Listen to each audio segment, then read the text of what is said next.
중국에서 벌어진 소송이에요. 네, 우리도 굉장히 잘 알고 있는 인물이죠. 왜냐하면 오래전에 사망하시긴 했지만 세계적인 액션 스타이고요. 그리고 예. 전설적인 무도인인데 바로 이성룡에 대한 이야기입니다. 최근에 외신 보도에 따르면 이 홍콩 배우 이성룡의 딸 샤넌 리 씨가 한 중국 유명 패스트 업체를 상대로 소송을 제기했다라는 소식이 전해지고 있는데요. 이 소장에는 뭐라고 적혀 있냐면 아버지 이성룡의 초상권을 예. 허락 없이 사용했기 때문에 손해배상을 청구한다. 이런 내용이 적시돼 있습니다. 자, 그러니까 해당 업체에서 이소룡의 초상권을 어떻게 썼다는 겁니까? 그러니까 해당 패스트푸드점의 로고입니다. 예. 로고 속 인물을 보면 우리가 이소룡 하면 생각나는 게 그 노란 노란 추리닝이잖아요. 옷이죠. 그렇죠? 지금 예. 딱 보시면 노란색 추리닝에 그리고 양손은 주먹을 쥐고 무술 자세를 취하고 있는데 비슷하죠? 딱 봐도. 비슷하네요. 네, 그러니까 이소룡이 출연한 한 영화 속 장면, 조금 전에 보여줬던 그 영화 속 장면과 매우 유사하다라고 이제 딸이 주장을 했던 거고요.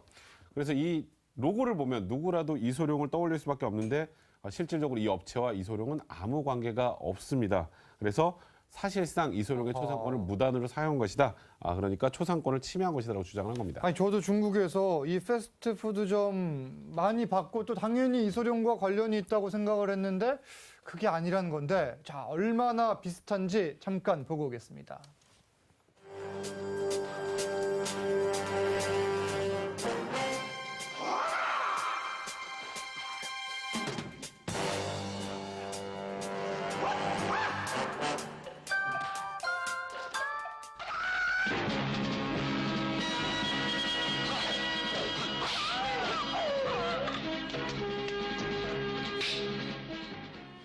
자, 양 변호사님, 닮긴 닮아 보여요, 일단. 많이 닮았죠. 당연히 예. 많이 닮았고요.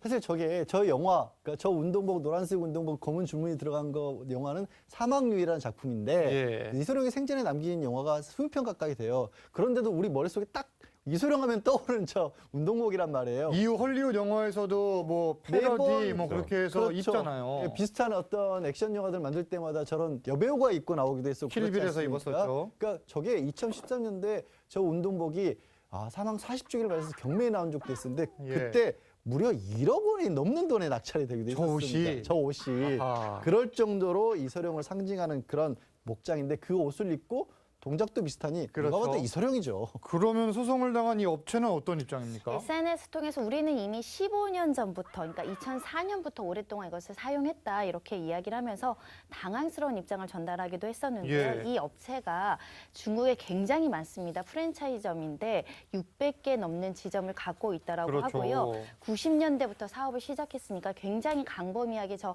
로고를 사용했을 것이라고 보이는데 현재 이 업체는 당황스럽다 이렇게 밝히고 있습니다. 아니, 저도 이 업체를 본 지가 10년은 최소한 넘은 것 같은데 그러면 그동안 아무 문제가 없던 겁니까? 우리가 보통 이제 상표권 등록이라는 걸 하잖아요. 이제 이곳에 중국에서는 그 국가 상표국에서 예. 심사를 거쳐서 이 상표 사용 여부를 결정을 해주는데 이 업체 측의 입장은 국가 상표국에서 심사를 거친 로고이고 적법한 로고이고 그리고 그 사이에도 이 상표권 논란이 한번 분쟁이 있었던 것 같아요. 그 분쟁에서도 결국 그러니까 사실상 승소 판결을 받았거나 합의하에 사용할 수 있게 한 것이기 때문에 지금 업체 측의 얘기는 상표를 없애라 이런 부분들에 대해서 당국에서 전혀 어떠한 조치를 한 적이 없기 때문에 우리는 별 문제 없이 계속 사용해 왔다. 그래서 지금 이 소송을 딱 당하고 나니까 좀 당황한 것 같아요. 일단은 우리가 과거에 판례된 여러 가지 좀 종합해서 보고 대응을 좀 해야겠다. 지금 이런 입장을 밝힌 상황입니다. 이게 사실 중국 당국에서는 아무 문제를 제기했다라는 표현보다는 문제 삼지 않았다 지금 이런 업체 측의 입장인데 그러면 이소룡의 딸은 왜 그동안 아무 문제 제기를 안 하다가 최근에 문제를 제기한 겁니까? 사실 이제 이소룡 사후에 이소룡이 초상과 관련된 권리를 해당 영화사에서 다 가지고 있었답니다. 그런데 이 딸이 그 영화사로부터 2009년도에 그 권리를 다 인수를 한 거예요. 인수를 했다. 이소룡의 이름을 딴 회사도 세우고 그러면서 그때부터 이제 아버지의 권리죠, 자신의 권리죠 물려받았을 거니까 예. 그거를 하나씩 다 되찾기 시작을 했는데 그 중에 이제 좀 뒤늦게 그 과정에서 이 뒤늦게 중국에서도 쓰이고 있네 하고 아하. 알아낸 거죠. 자, 그러면 일단 아버지 초상권은 뒤늦게 되찾은 거군요. 그러니까 2009년도 당시 외신 보도를 따르면 그 뭐라고 이야기를 했냐면 아버지 초상권을 갖고 있던 그 영화사가 관리를 적극적으로 하지 않고 소홀하게 한다 이렇게 주장을 했고요. 그래서 아버지 초상권에 대한 권리를 제대로 지키지 못한다라는 생각 끝에 실제 해당 영화사를 상대로 소송을 제기했고요. 예. 그렇게 해서 이제 승소해서 지금 이때 권리를 되찾은 것으로 보입니다. 자, 이게 수익과 상당히 직결될 것 같아요. 네, 이소룡의 초상권, 우리 초상권은 그렇게 크게 익숙하지 않은 권리죠. 보통 예. 생각할 때. 근데 생각보다 가치가 굉장합니다.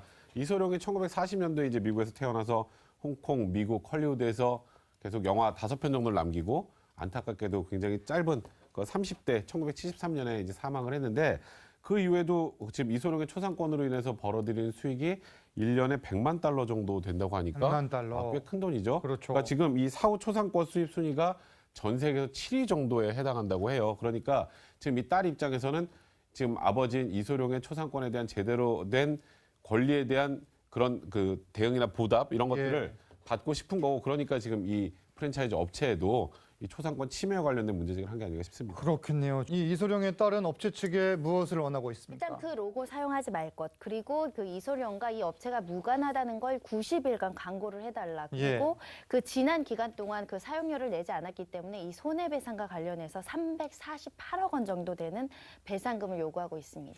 백 변호사님, 이거 사실 상당한 관심이 모아질 것 네. 같은데 어떻게 예상하세요? 이게 중국이긴 한데. 그러니까 지금 뭐 중국은 우리나라보다는 뭐 지적재산권에 대한 보호가 아직은 좀 더 미흡하긴 하지만 최근 중국도 굉장히 급격한 산업화 등을 통해서 이 지적재산권에 대해서 많이 인식이 제고된 상황이긴 해요. 그럼요. 저는 이 소송은 결론적으로 판결까지 갈 것 같지는 않고요. 결국은 이 이소룡의 딸과 이 해당 업체 측이 적정한 선에서 합의 보는 정도로 정리를 되지 않을까. 이게 아예 인정이 되지 않기 좀 어려울 것 같아요. 지금 보시면 아시겠지만 누가 봐도 이소룡이기 그렇죠. 때문에 누가 봐도. 네, 누가 봐도 이소룡이기 때문에 이 초상권 소송에서 일부 끝까지 간다면 이 금액을 전부 다 받을 수는 없겠지만 그래도 승소할 가능성이 많은데 그렇다면 업체 측도 법적 대응을 할 때 그렇죠. 그냥 끝까지 가는 것보단 양당사의 합의를 통해서 정리가 되지 않을까 싶습니다. 알겠습니다.